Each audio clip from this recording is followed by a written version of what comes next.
जय हिंद साथियों, मैं जितेंद्र कुमार आप सभी का टारगेट 90 बैच पर अभिनंदन करता हूं। साथियों, मैं आज आप सभी के लिए बहुत ही शानदार सा एक क्लास लेकर के आया हूं। इस क्लास के माध्यम से मैं आज जो आपको पढ़ाने जा रहा हूं वह हमारे 3D है।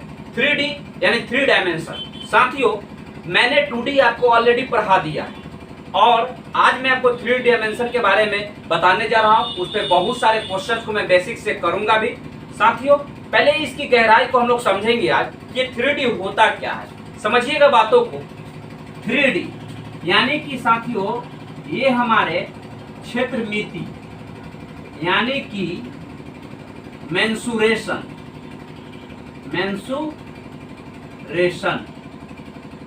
देखिएगा साथियों, मेंसुरेशन में 3D आज हमें पढ़ना है। यह हमारा फर्स्ट क्लास होगा साथियों 3D का।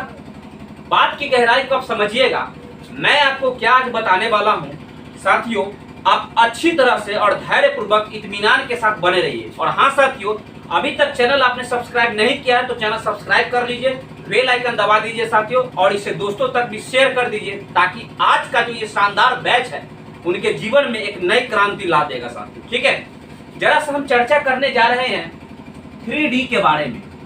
3D होता क्या है, क्या हम 3D क्यों किसी को माने, इस बात की गहराई को आपको आज जानना है।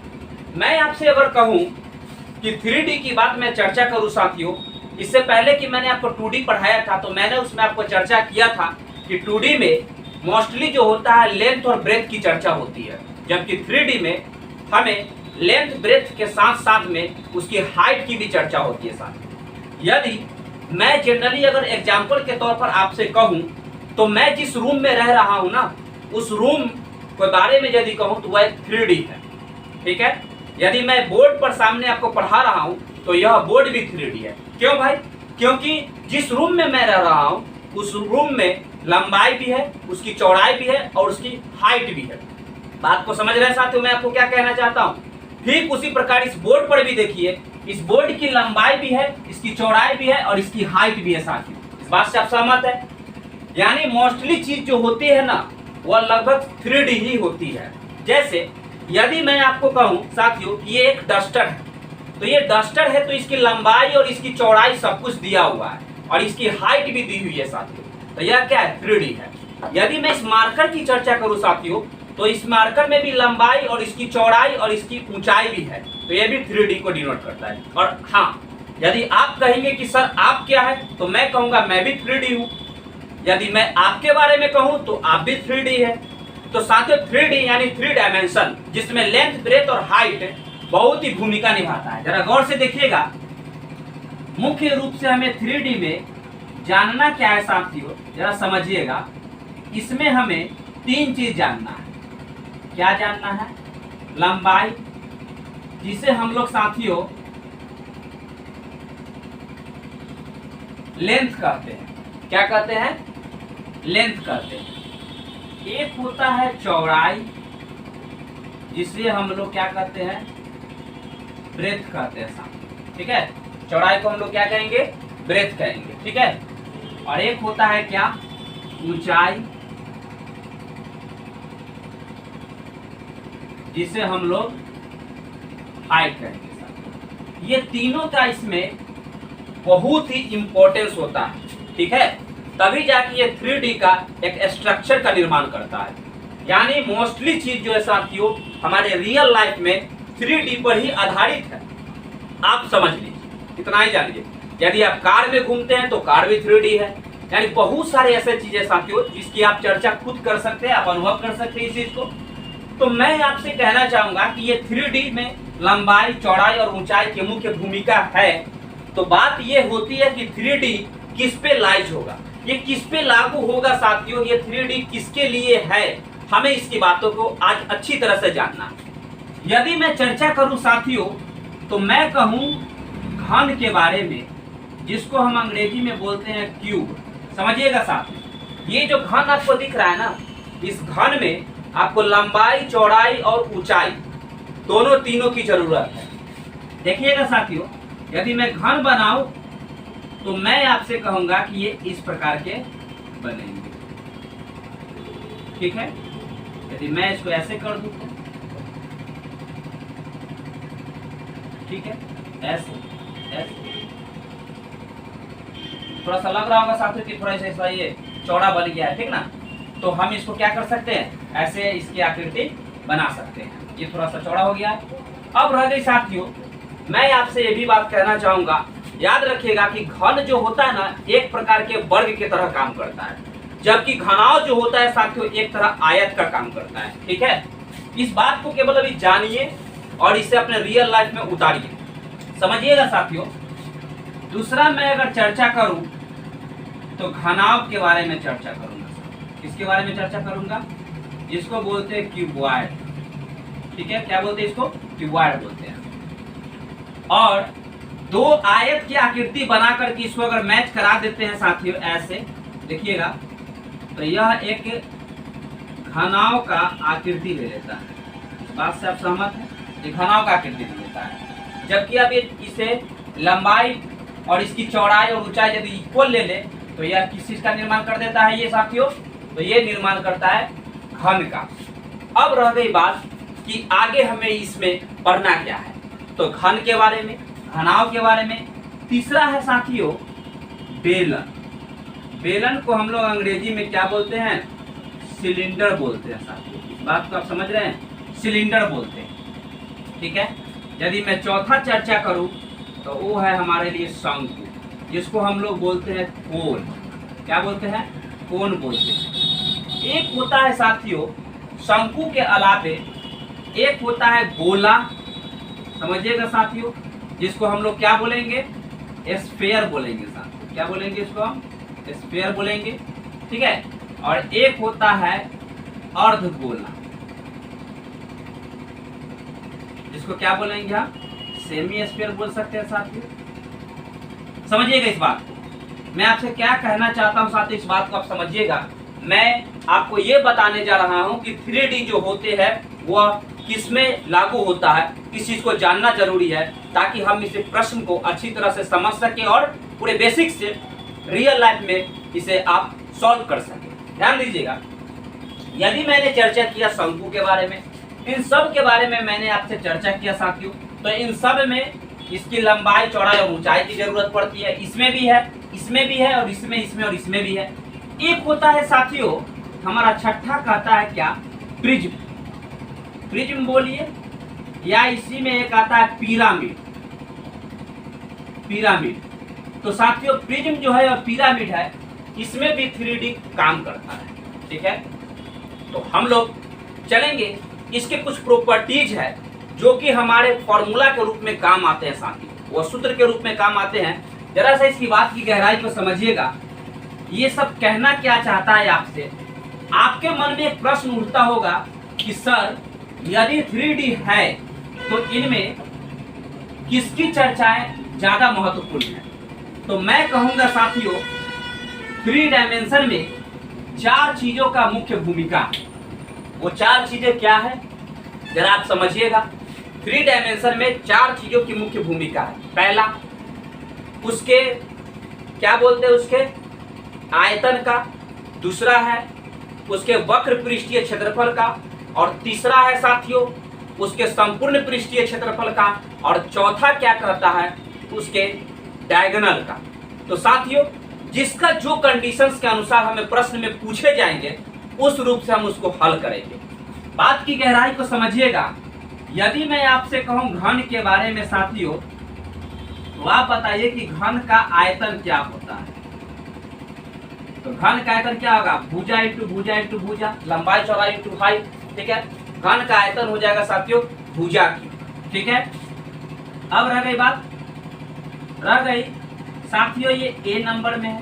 यदि मैं इसको कहूं कि घन का वक्र पृष्ठीय क्षेत्रफल कितना होगा,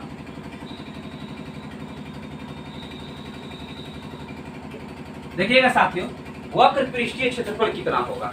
तो आप कहिएगा ना कि सर वक्र पृष्ठीय क्षेत्रफल का क्या मतलब हुआ। वक्र पृष्ठीय क्षेत्रफल का मतलब हुआ साथियों कि उसकी आधार पर के जो एरिया है, उसका आधार जो दिया हुआ है, उन आधार पर के एरिया का जो क्षेत्रफल होगा वो क्या होगा। जैसे वक्र पृष्ठीय क्षेत्रफल का मतलब ये होता है, जैसे मान लेते हैं कि घर है, ठीक है, एक कमरा है, उस कमरे में हमें लंबाई होगा, चौड़ाई होगा, उसकी हाइट तो होगी ही। एक बात बताइए, लंबाई चौड़ाई तो है, प्लस में उस पर एक छत भी रहता है, धरती तो रहता ही है।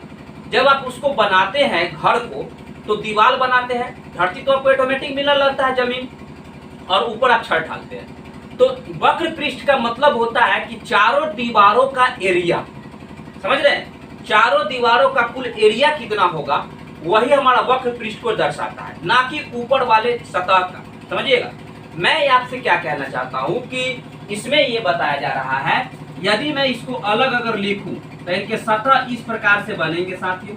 एक प्रकार के ये समझिए, ये वर्ग के रूप में होता है तो ऐसे बनेंगे, ठीक है। तो इनकी भुजा यदि ए है, ये ए है और ये ए है, तो ये ए है, समझिएगा। ऐसे ऐसे सतह यदि है तो मैं यदि कहूंगा साथियों कि इसमें एरिया क्या होगा, लंबाई इंटू चौड़ाई एक हो जाएगा इसका ए स्क्वायर, प्लस में एक हो जाएगा ए स्क्वायर, प्लस में ए स्क्वायर, प्लस में हो जाएगा ए स्क्वायर। कैसे होगा, इसी प्रकार से और तो इसके साथ कंबाइंड रहता है। तो मैं आपसे ये कहना चाहता हूँ ए स्क्वायर प्लस ए स्क्वायर प्लस ए स्क्वायर प्लस ए स्क्वायर, यानी क्या हो जाएगा साथियों, ए इंटू ए, यानी लंबाई गुने चौड़ाई, इसका एरिया, प्रत्येक साइड का एरिया, ठीक है ना, और ये इसका एरिया, इसका एरिया और इसका एरिया जोड़िएगा तो क्या हो जाएगा 4a स्क्वायर, यानी हमारा वक्र पृष्ठीय क्षेत्रफल क्या हो जाएगा साथियों, जिसको हमने बोलते हैं कर्व सरफेस एरिया। क्या बोलते हैं, कर्व सरफेस एरिया बोलते हैं, कर्व सरफेस एरिया। बात की गहराई को समझिएगा साथियों, क्या हो जाएगा ये 4a स्क्वायर, ठीक है। अब हमें जानना है इसके बारे में, यदि मैं साथियों आपसे कहूं घनाव के बारे में, चलिए तो घनाव में आप कहिएगा कि सर घनाव का जो पृष्ठीय क्षेत्रफल हो जाएगा वह क्या हो जाएगा। घनाव का यदि मैं चर्चा करूं साथियों, यदि घनाव की चर्चा करूं, जरा सा देखिएगा, घनाव के बारे में मैं कहूं साथियों तो घनाव का आयतन कितना होता है, घनाव का आयतन, घनाव का आयतन क्या होगा, लंबाई इंटू चौड़ाई इंटू ऊंचाई, LBH हो जाएगा। जबकि इसकी साथियों मैं चर्चा करूं घनाव का पृष्ठीय क्षेत्रफल, घनाव का पृष्ठीय क्षेत्रफल क्या हो जाएगा, इसका संपूर्ण पृष्ठीय क्षेत्रफल टोटल तो क्या हो जाएगा 2 इंटू लंबाई इंटू चौड़ाई प्लस चौड़ाई इंटू ऊंचाई प्लस में ऊंचाई इंटू लंबाई, ये होता है साथियों 2 into LB plus BH plus HL होता है, ठीक है ना।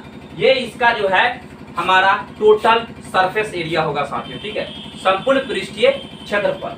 तो घनाव के बारे में मैंने चर्चा कर दिया, घनाव का आयतन देख लिए, इसका पृष्ठीय क्षेत्रफल देख लिए साथियों।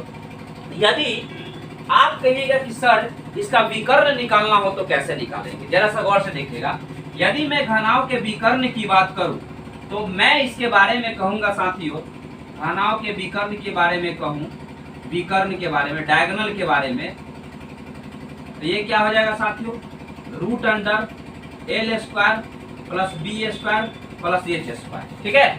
ये होता है घनाव का विकर्ण निकालने का सूत्र होता है साथियों। अब इससे आगे हम लोग बढ़ेंगे साथियों, जरा सा ध्यान दीजिएगा।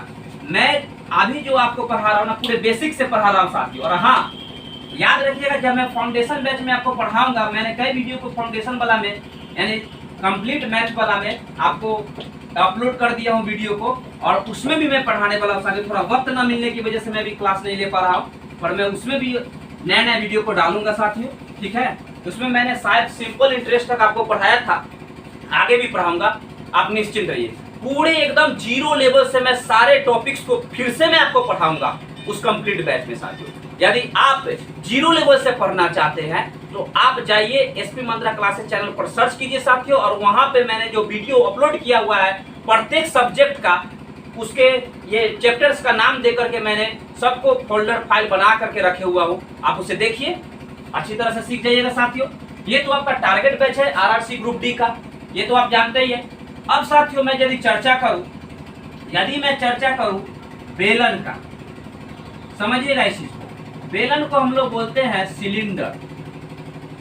क्या बोलते हैं साथियों, तो बेलन का सिलेंडर यानी आयतन इसका क्या होता है, आयतन यानी वॉल्यूम क्या हो जाएगा साथियों, वॉल्यूम V से डिनोट होगा, ये हो जाएगा पाई r² H। समझिएगा ये बेलन की चर्चा करूं मैं तो यह इस रूप में होता है, ठीक है,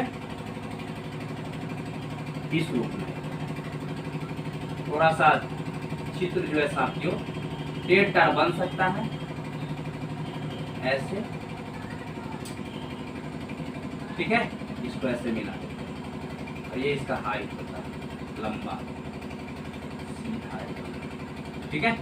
जरा सा देखिएगा, यहाँ पर एक क्या लगा हुआ है, एक वृत्त लगा हुआ है, यहाँ भी एक वृत्त की तरफ गोला लगा हुआ है, दिख रहा है ना आपको, ये यहाँ पे दिख रहा है, यहाँ पे दिख रहा है, ठीक है, सर्कल के तरह।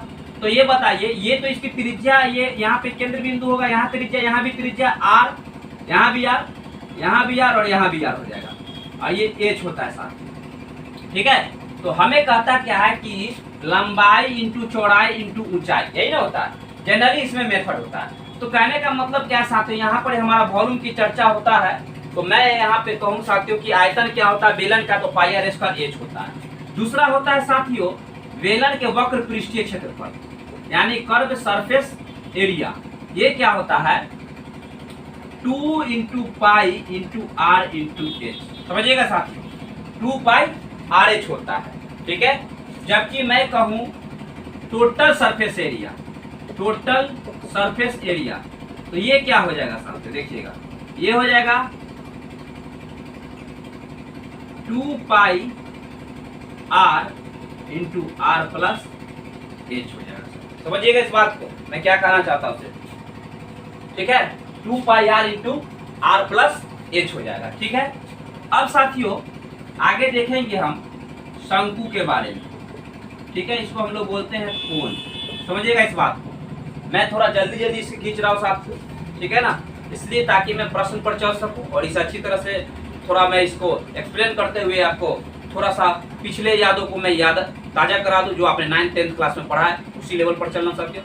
वरना मैं आपको ये जरूर बताता, प्रत्येक का मैं चित्र बना करके यहाँ पे पूरा डिस्क्राइब करके आपको बताता साथियों, यदि मेरा ये कंप्लीट बैच का बैच रहता, तो कंप्लीट बैच वाला बैच रहता तो मैं आपको जरूर बताता। बस हमें प्रश्न को देखना है, एग्जाम को कैसे फेस करना है, कैसे उसको हम अच्छी तरह से आप अपना पकड़ बना करके उसको हम ये क्लियर कर सके साथियों पेपर को, ये हमें ज्यादा फोकस करना है अभी, ठीक है, क्योंकि ये टारगेट बैच है, इसलिए मैं आपको थोड़ा थोड़ा हिंट देते हुए चल रहा हूँ, ठीक है साथियों।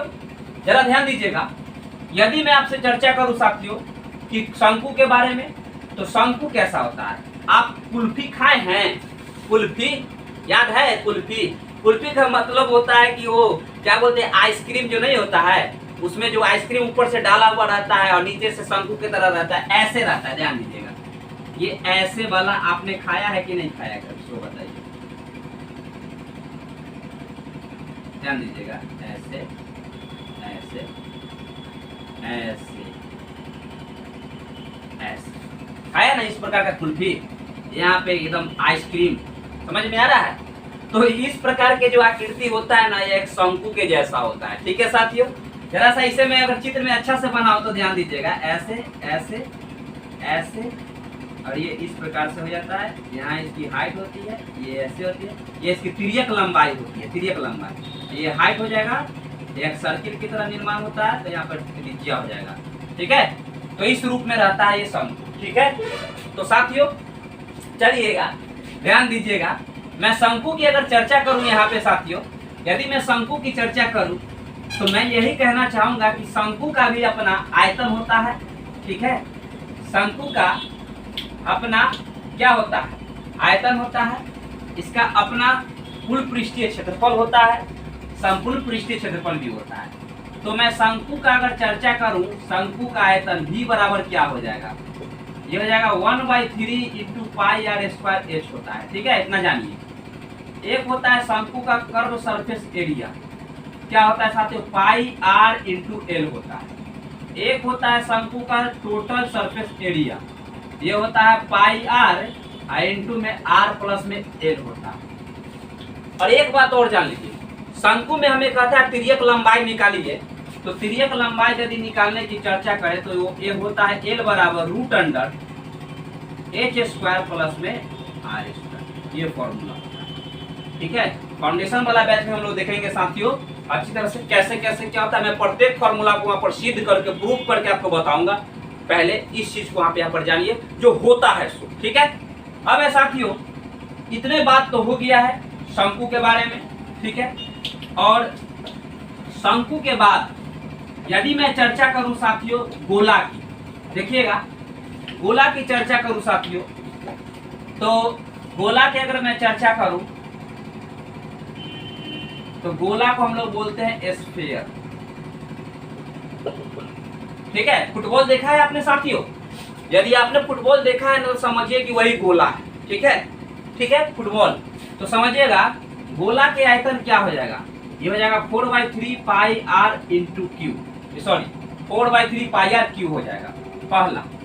और गोला में क्या होता है साथियों, इसमें वक्र पृष्ठीय क्षेत्रफल नहीं होता है, ठीक है। कैसे वो सब बताएंगे, पहले आप ये जानिए कि टोटल सरफेस एरिया होता है, ठीक है। और टोटल सरफेस एरिया जो होता है ना गोला में वो 4 पाई आर स्क्वायर के बराबर होता है। और एक होता है, यहाँ ध्यान दीजिएगा, टोटल सरफेस एरिया हो गया, ये सब हो गया, बस ये दो मुख्य है इसमें, ठीक है। और एक होता है छिलके का आयतन, है ना, तो वो उसका छल्ला वाला जो होता है सो उसका होता है दूसरा आयतन, उसको निकालने का तरीका है साथियों। यहाँ पे आप ध्यान दीजिएगा, यदि मैं कहूँ गोला की चर्चा कर दिया अर्धगोला, देखिएगा अर्धगोला के मैं अगर चर्चा करूँ साथियों तो इसका आयतन क्या हो जाएगा, v बराबर हो जाएगा 2/3 आधा हो जाएगा पाई आर क्यू।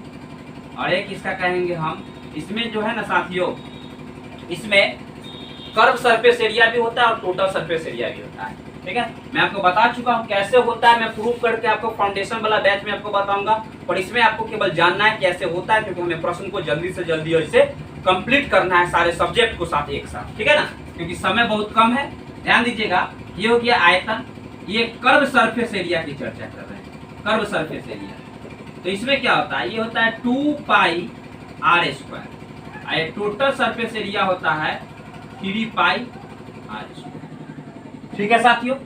तो साथियों यहाँ तक तो आप समझ चुके हैं, और मुझे आशा है साथियों कि इसे अच्छी तरह से आप अपने रियल लाइफ से जोड़ रहे हैं, आपको यादें तरोताजा हो रही होंगी जो आपने 9th 8th या 10th में पढ़ा होगा, ठीक। चलिए साथियों आज की क्लास को यहीं पे विराम देता हूँ, ठीक है, क्योंकि वीडियो बड़ा ना बन जाए इसलिए मैं छोटा सा ही वीडियो आज बना रहा हूँ साथियों, ठीक है।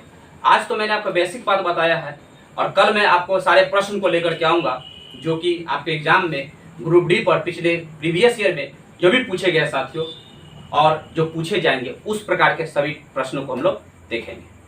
तो मिलते हैं साथियों कल के नेक्स्ट क्लास में। खुश रहिए, मोटिवेट रहिए और प्रयास करते रहिए साथियों। हर दिन पढ़िए, आप 4 घंटा ही पढ़ते हैं पर 4 घंटा प्रतिदिन पढ़िएगा। ऐसा नहीं कि आज 4 घंटा पढ़ लिए और 2 दिन छोड़ दीजिए, अगले दिन 4 घंटा पढ़िए, ऐसा नहीं होना चाहिए। कभी कभी विद्यार्थी ऐसा भी करता है कि वह 10 घंटा लगातार एक दिन पढ़ लेता है, 10 दिन लगातार 10-10 घंटा पढ़ लेता है, पता चलता है 11वां दिन वो पढ़ना नहीं चाहता है, 10 घंटा भी नहीं पढ़ पाता है, 2 घंटा भी पढ़ पाता नहीं है सही से। तो ऐसा नहीं करना है साथियों, थोड़ा ही पढ़िए पर प्रतिदिन पढ़िए, लगे रहिए, सफलता मिलेगी ही मिलेगी साथियों। तो मिलते हैं कल नेक्स्ट वीडियो में नए सेशन के साथ, नए प्रश्न के साथ। तब तक के लिए जय हिंद।